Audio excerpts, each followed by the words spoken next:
masyarakat.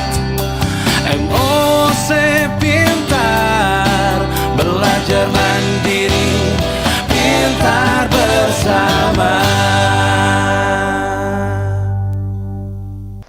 Assalamualaikum warahmatullahi wabarakatuh. Apa kabar Sobat Pelatihan? Semoga selalu sehat dan tetap semangat. Saya Nelly Nurmeli, Widya Aswara, ahli utama pada Balai Diklat Keagamaan Palembang. Pada hari ini kita akan membahas materi pengantar tentang tugas dan fungsi wakil kepala madrasah. Harapannya setelah Sobat Pelatihan menyelesaikan materi ini, Sobat Pelatihan tahu apa tugas dan fungsi wakil kepala madrasah. Sobat Pelatihan, dalam rangka menjalankan tugas dan fungsi wakil kepala madrasah, madrasah aliyah dan madrasah aliyah kejuruan, perlu diangkat guru yang diberi tugas tambahan sebagai wakil kepala madrasah. Sebelumnya saya akan menjelaskan dahulu bahwa wakil kepala madrasah adalah guru yang diberi tugas tambahan untuk membantu kepala madrasah dalam menjalankan tugas dan fungsinya untuk mengurusi segala masalah yang berhubungan dengan kegiatan belajar mengajar di madrasah atau sekolah.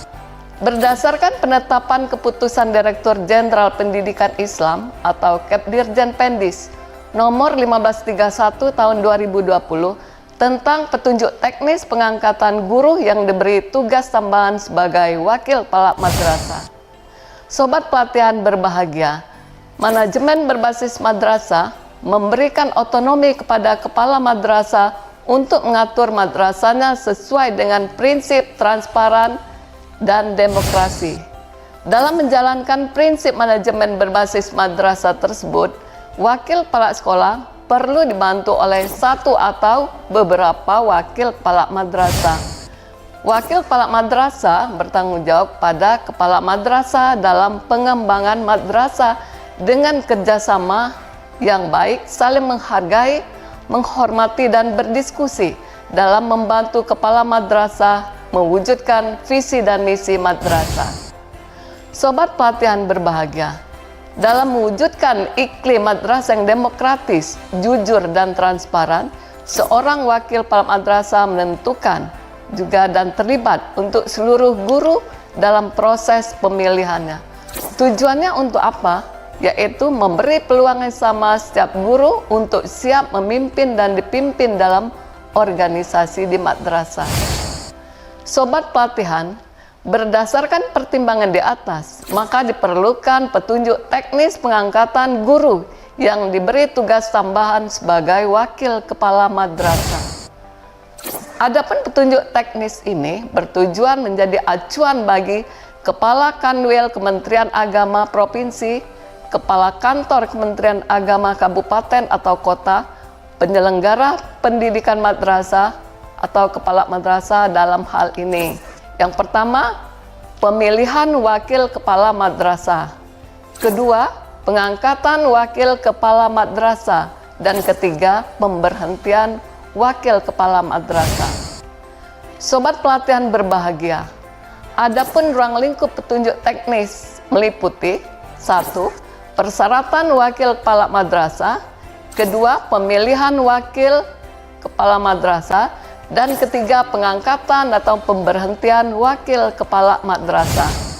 Sobat Pelatihan berbahagia, dalam rangka menjalankan tugas dan fungsi wakil kepala madrasah sanawiyah, madrasah aliyah, dan madrasah aliyah kejuruan, perlu diangkat guru yang beri tugas tambahan sebagai wakil kepala madrasah.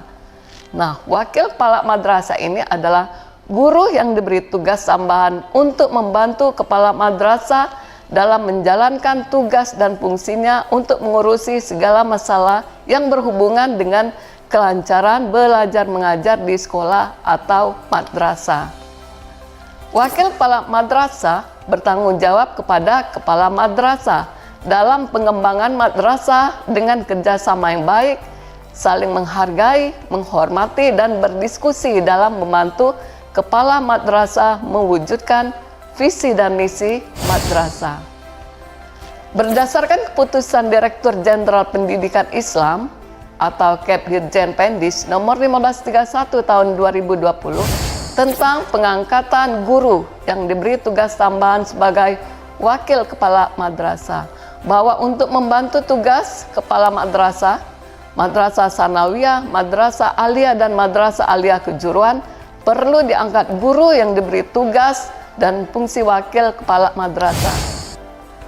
1. Wakil kepala madrasah sanawiyah terdiri paling sedikit 1 orang dan paling banyak 4 orang, yang terdiri atas wakil kepala madrasah bidang ke-1 akademik, kedua kesiswaan, ketiga sarana dan prasarana, keempat hubungan masyarakat. 2. Wakil kepala madrasah aliyah terdiri paling sedikit 1 orang dan paling banyak 4 orang, yang terdiri atas wakil kepala madrasah bidang 1 akademik, 2 kesiswaan, 3 sarana dan prasarana, keempat hubungan masyarakat. Ketiga, wakil kepala madrasah aliyah negeri Insan Cendekia terdiri paling sedikit 1 orang dan paling banyak 5 orang, terdiri atas wakil kepala madrasah bidang 1 akademik, kedua kesiswaan, ketiga sarana dan prasarana, keempat hubungan masyarakat, dan kelima keasramaan. 4. Wakil kepala madrasah aliyah kejuruan terdiri paling sedikit 1 orang dan paling banyak 4 orang, yang terdiri atas kepala madrasah bidang pertama akademik, kedua kesiswaan, ketiga sarana dan prasarana, dan keempat hubungan industri.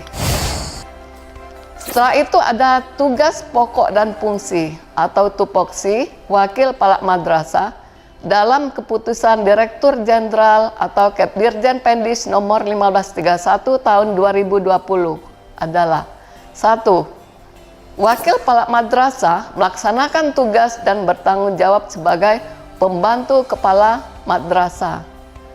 Kedua, wakil kepala madrasah bidang akademik melaksanakan tugas dan tanggung jawabnya sebagai pembantu kepala madrasah dalam pengelolaan akademik atau kurikulum. 3. Wakil kepala madrasah bidang kesiswaan melaksanakan tugas dan tanggung jawabnya sebagai pembantu kepala madrasah dalam pengelolaan peserta didik. 4. Wakil kepala bidang sarpras melaksanakan tugas dan tanggung jawabnya sebagai pembantu kepala madrasah dalam pengelolaan sarana dan prasarana atau sarpras. Kelima, wakil kepala madrasah bidang hubungan masyarakat atau humas melaksanakan tugas dan tanggung jawabnya sebagai pembantu kepala madrasah dalam pengelolaan hubungan kemasyarakatan. 6. Wakil kepala madrasah bidang keasramaan melaksanakan tugas dan tanggung jawabnya sebagai pembantu kepala madrasah dalam pengelolaan keasramaan. 7. Wakil kepala madrasah bidang hubungan industri melaksanakan tugas dan tanggung jawabnya sebagai pembantu kepala madrasah dalam pengelolaan hubungan masyarakat dan hubungan kemitraan dengan dunia usaha dan dunia industri. Baik sobat pelatihan di mana saja berada dan berbahagia, kiranya cukup materi dari saya pada hari ini. Akhirnya kita sudah di penghujung acara. Saya Nelly Nurmeli, sampai jumpa di lain kesempatan, dan saya akhiri dengan ucapan billahi taufik wal hidayah. Wassalamualaikum warahmatullahi wabarakatuh.